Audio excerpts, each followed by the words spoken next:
અમદાવાદ શહેરના પ્રેમ દરવાજા વિસ્તારમાં આવેલા એક ટ્રાન્સપોર્ટના ગોડાઉનમાં પોલીસે દારૂનો મોટો જથ્થો જપ્ત કર્યો. નમસ્કાર મિત્રો, હું વિપુલ પટેલ, શિક્ષાપત્રી સંદેશ ન્યૂઝ સત્યની સાથે. એક નજર આજના મુખ્ય સમાચાર પર. દારૂની હેરફેર કરવા માટે બુટલેગરો ટ્રાન્સપોર્ટનો ઉપયોગ કરવા લાગ્યા છે, ત્યારે અમદાવાદ શહેરના પ્રેમ દરવાજા વિસ્તારમાં આવેલા એક ટ્રાન્સપોર્ટના ગોડાઉનમાં પોલીસે દરોડો પાડીને દારૂનો મોટો જથ્થો જપ્ત કર્યો છે.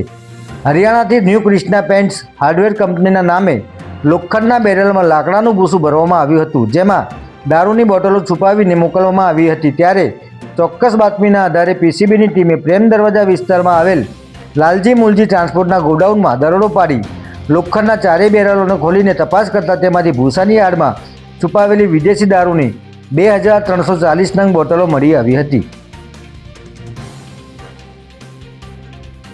પોલીસ તપાસમાં સામે આવ્યું છે કે સ્થાનિક બુટલેગરે કૃષ્ણા હાર્ડવેરના નામે અશ્વિન વેગડા નામના અમરાઈવાડીમાં રહેતા વ્યક્તિને આ બેરલનો જથ્થો મોકલવા માટે પાર્સલ કરાવ્યું હતું.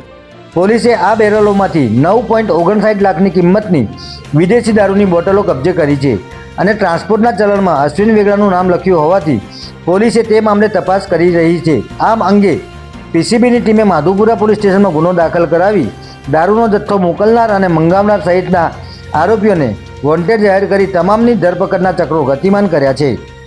જય હિન્દ, જય ભારત.